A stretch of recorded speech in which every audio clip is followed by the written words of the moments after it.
इधर छत्तीसगढ़ में नगरीय निकाय चुनावों की तैयारी निर्वाचन आयोग और सियासी दलों ने तेज कर दी है, लेकिन नगरीय निकाय चुनाव समय पर हो। इसके पीछे ओबीसी आरक्षण की वजह से पेच फंसता दिख रहा है। आखिर क्या है निकाय चुनाव में देरी की वजह और क्यों गरमाई है इसको लेकर सियासत, देखिए इस रिपोर्ट में। छत्तीसगढ़ में नगरीय निकाय के चुनाव आमतौर पर नवंबर-दिसंबर माह में आयोजित किए जाते हैं, लेकिन इस बार ओबीसी आरक्षण को लेकर फंसे पेंच की वजह से चुनाव में देरी की संभावना बढ़ती जा रही है। राज्य सरकार ने ओबीसी आयोग का गठन किया है, जो 54 बिंदुओं पर सर्वे भी करा रहा है। इस सर्वे की रिपोर्ट अब तक नहीं आई है। ऐसे में भले ही निर्वाचन आयोग ने मतदाता सूची में पुनरीक्षण का काम आरंभ कर दिया है, लेकिन स्पष्ट संकेत है कि अब निकाय चुनाव में देर हो सकती है। माना जा रहा है कि निकाय चुनाव जनवरी या फरवरी में कराए जा सकते हैं। इसके ठीक बाद पंचायती राज संस्थाओं के चुनाव होंगे, चूंकि सियासी दलों ने भी सर्वे से लेकर बूथ कमेटियों के पुनर्गठन जैसी जरूरी तैयारियां शुरू कर दी है। ऐसे में निकाय चुनाव में देरी को लेकर सियासी दलों में जुबानी जंग भी छिड़ती नजर आ रही है।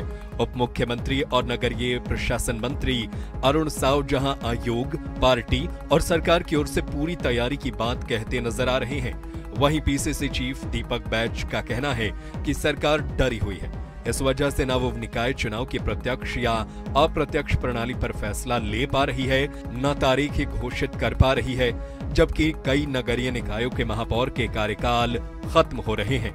आपको बताते हैं कि किस महापौर का कार्यकाल कब खत्म हो रहा है। रायपुर कांग्रेस महापौर एजाज ढेबर का कार्यकाल 9 जनवरी 2025 तक है।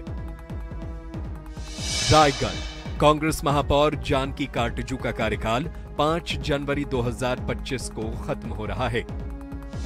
अंबिकापुर कांग्रेस के महापौर अजय तिर्की का कार्यकाल 7 जनवरी 2025 तक।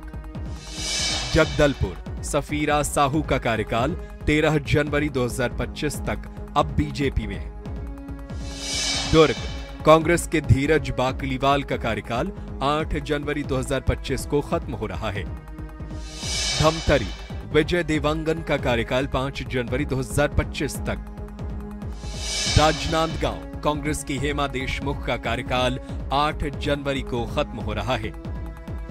बिलासपुर महापौर राम शरण यादव का 9 जनवरी को कार्यकाल खत्म होगा।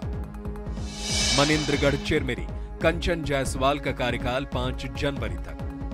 देखिए, मैंने कहा कि सरकार के स्तर पर नगरीय निकाय चुनाव की तैयारियां प्रारंभ हो गई है। राज्य पिछड़ा वर्ग कल्याण आयोग का गठन कर लिया है। वो लगातार आयोग काम कर रहा है। चुनाव आयुक्त अपनी तैयारी प्रारंभ कर चुके हैं। पार्टी के स्तर पर भी लगातार तैयारियां चल रही है। तो निश्चित रूप से सरकार भी तैयार है चुनाव के लिए, हमारी पार्टी भी तैयार है। सरकार कंफ्यूज है, इसलिए तारीख पे तारीख बढ़ाते जा रही है। न डायरेक्ट कराएगी, इनडायरेक्ट कराएगी, कब तिथि घोषणा करेगी, अब खुद कंफ्यूज है। ये सरकार कंफ्यूज सरकार है और इसलिए अभी तक निर्णय नहीं ले पाई है। लेकिन कांग्रेस पार्टी तैयार है, जब भी निर्णय ले ले कांग्रेस पूरी तरह से तैयार है चुनाव लड़ने। प्रदेश के सभी सियासी दलों के कार्यकर्ताओं की निगाहें नगरीय निकाय चुनाव की घोषणा पर टिकी है। साथ ही प्रत्यक्ष या अप्रत्यक्ष चुनाव की घोषणा पर भी हर कोई स्थिति स्पष्ट होने का इंतजार कर रहा है। लेकिन ताजा हालातों से संकेत मिलते हैं कि अभी निकाय चुनाव की घोषणा के लिए कुछ और वक्त तक इंतजार करना होगा। गौरव शर्मा, रायपुर।